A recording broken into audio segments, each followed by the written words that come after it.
কার কপাল ভালো কার কপাল খারাপ এটা আল্লাহ সুবহানাহু ওয়া তাআলা ছাড়া কেউ জানে না।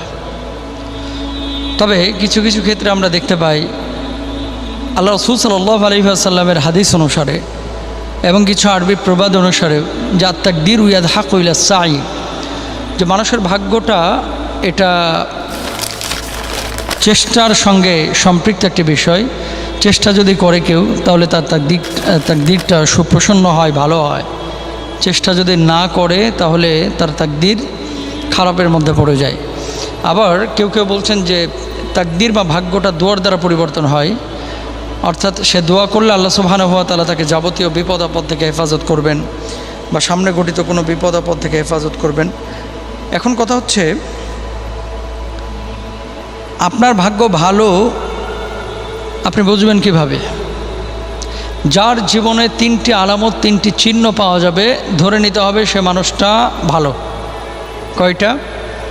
3টা। যার জীবনে 3টি চিহ্ন পাওয়া যাবে, আলামত পাওয়া যাবে, যে আলামতগুলি কোনো মানুষের মধ্যে যদি পাওয়া যায় তাহলে জেনে নিতে হবে সে মানুষটির ভাগ্য ভালো। আপনি বলবেন যে এটা কোথায় পেয়েছেন আপনি? এটা আমার কথা না, আল্লাহ রাসূল সাল্লাল্লাহু আলাইহি ওয়াসাল্লামের কথা। দেখেন আল্লাহ রাসূল সাল্লাল্লাহু আলাইহি ওয়াসাল্লাম কি বলছেন,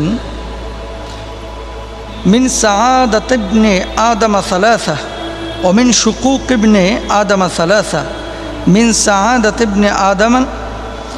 আল্লাহ রাসূল সাল্লাল্লাহু আলাইহি ওয়াসাল্লামের হাদিস হলো 3টি বস্তু ব্যক্তির সৌভাগ্যের আলামত এবং 3টি বস্তু ব্যক্তির দুর্ভাগ্যের আলামত। সৌভাগ্যের আলামত কি? 1 নম্বর আল মারআতুস সালিহা। 1 নম্বর হচ্ছে নেককার স্ত্রী, অর্থাৎ যার ঘরে ভালো বউ আছে সে ব্যক্তি কপালওয়ালা, ভাগ্যবান। অন্য হাদিসে আন আব্দুল্লাহ ইবনে আমর ইবনে আল আস রাদিয়াল্লাহু তাআলা আনহুমা আন্না রাসূলুল্লাহ সাল্লাল্লাহু আলাইহি ওয়াসাল্লাম قال إن الدنيا كلها متاع وخير متاع الدنيا المرأة الصالحة। হযরত আব্দুল্লাহ ইবনে আমর ইবনে আল আস রাদিয়াল্লাহু তাআলা আনহুমা বলেন, নবী সাল্লাল্লাহু আলাইহি ওয়াসাল্লাম বলেছেন, এই দুনিয়া সবই ভোগের বস্তু আর দুনিয়ার শ্রেষ্ঠ ভোগের বস্তু হলো নেককার স্ত্রী। তাহলে আপনি ভাগ্যবান কিনা? 3টি আলামতের 1 নম্বর আলামত হচ্ছে আপনার ঘরে সৎ পুণ্যবান নেককার স্ত্রী আছে কিনা, যার চেহারা দেখলে আপনার অন্তরটা উদ্বেলিত হয়, আপনি খুশি হন, যাকে দেখলে আপনার হৃদয়ে আনন্দের ফুলগুধারা বয়ে পড়ে, যার চেহারাটা দেখলে আপনার খুশি অনুভূত হয়, আপনি আনন্দিত হন, যিনি নামাজ পড়েন, যিনি সুন্দর করে কথা বলেন, যিনি বাচ্চাদের টেক কেয়ার করেন, যিনি আপনার সম্পদের হেফাজত করেন, যিনি আমানতের খেয়ানত করেন না, যিনি দুশ্চরিত্রা নারী না, এরকম যদি কোনো নারী কোনো পুরুষের ঘরে থাকে আল্লাহ রাসূল সাল্লাল্লাহু আলাইহি ওয়াসাল্লাম বলছেন ওই ব্যক্তি আসলে ভাগ্যবান। 1 নম্বর। এবার আসেন আমরা আরও বিস্তারিত কথা বলবো, তার আগে 2 নম্বর পয়েন্টটা শুনে নেন। 2 নম্বর পয়েন্ট, আল্লাহ রাসূল সাল্লাল্লাহু আলাইহি ওয়াসাল্লাম বলছেন ওয়াল মাসকানুস সালিহ, যার ভালো বাসস্থান রয়েছে। ভালো বাসস্থান দ্যাট মিন্স কি? আপনার বাড়িটা স্বর্ণ দিয়ে মুড়িয়ে রাখতে হবে এটা কিন্তু জরুরি না, বরং আপনার বাসায় যথাযথ নিরাপত্তা আছে কিনা। কেমন নিরাপত্তা? আপনার সন্তান সন্ততি পরিবার পরিজন পর্দার সহিত চলতে পারছে কিনা, আপনার বাসস্থানে ওই যে চাল ফুটো হয়ে পানি পড়ছে কিনা, তারপরে আপনার বাড়িতে যথাযথভাবে ইবাদতের পরিবেশ আছে কিনা, আপনার বাড়িটা ইবাদতের জন্য উপযুক্ত জায়গা কিনা। ভালো বাড়ির সংজ্ঞা কিন্তু অনেকভাবে আমরা সংজ্ঞায়িত করে থাকি। কেউ মনে করি বাড়ির ভিতরে বা ফ্ল্যাটের মধ্যে অথবা অ্যাপার্টমেন্টের মধ্যে একটা সুইমিং পুল থাকা লাগবে, একটা বড় বলরুম থাকা লাগবে, ওপরে বারবিকিউ পার্টি করার জন্য, বন্ধুদের সাথে আড্ডাবাজি করার জন্য বার থাকা লাগবে। এরকম কিন্তু অনেকে মনে করি যে এগুলো মনে হয় ভালো বাড়ি, আদর্শ বাড়ি।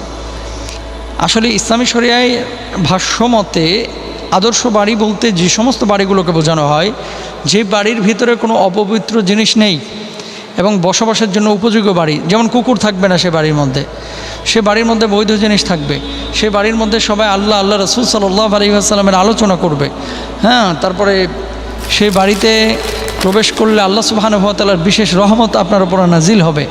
সে বাড়ির মধ্যে আল্লাহ রাসূল সাল্লাল্লাহু আলাইহি ওয়াসাল্লামের সুন্নাহগুলো বাস্তবায়িত হবে। সেখানে নারীরা পুরুষরা পর্দা করার জন্য যথেষ্ট সেপারেশন থাকবে। সেই বাড়ির মধ্যে নামাজের ঘর থাকবে। সেই বাড়ির মধ্যে এমন কিছু থাকবে না যেগুলো মানুষকে পাপে উদ্বুদ্ধ করে। তাহলে 2 নম্বর ওয়াল মাসকানুস সালেহ, আল্লাহ রাসূল সাল্লাল্লাহু আলাইহি ওয়াসাল্লাম বলছেন যার ভালো বাসস্থান রয়েছে সে ব্যক্তি সৌভাগ্যবান। ভাগ্যবান মানে পৃথিবীর বুকে, আর পৃথিবীতে যে ভাগ্যবান আখিরাতেও তো সে ভাগ্যবান। কারণ এই সমস্ত জিনিসগুলো যে মানুষগুলো মেনে চলবে, ভালো স্বামী যদি কেউ পায় বা ভালো স্ত্রী যদি কেউ পায় তাহলে তার কিন্তু সৎ জীবনযাপন করা অনেক সহজ হয়ে যায়। ভালো বাসস্থান যদি থাকে তাহলে সে মানুষটা কিন্তু ইবাদতের স্বাদ পায়, মজা পায়।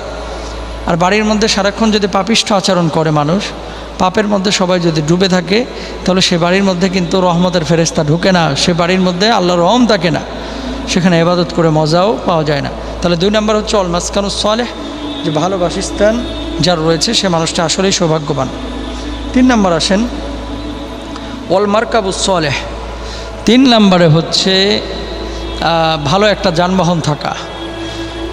সেটা হতে পারে ভালো সাইকেল, হতে পারে ভালো মোটর সাইকেল, হতে পারে সেটা ভালো একটা গাড়ি, হতে পারে ভালো একটি ঘোড়া, হতে পারে ভালো একটি উট, হতে পারে ভালো একটি গাধা খচ্চর, যেটা দিয়ে আপনি আরোহী হন, যেটা দিয়ে আপনি এক স্থান থেকে আরেক স্থানে স্থানান্তরিত হন বা আপনি যাতায়াত করেন।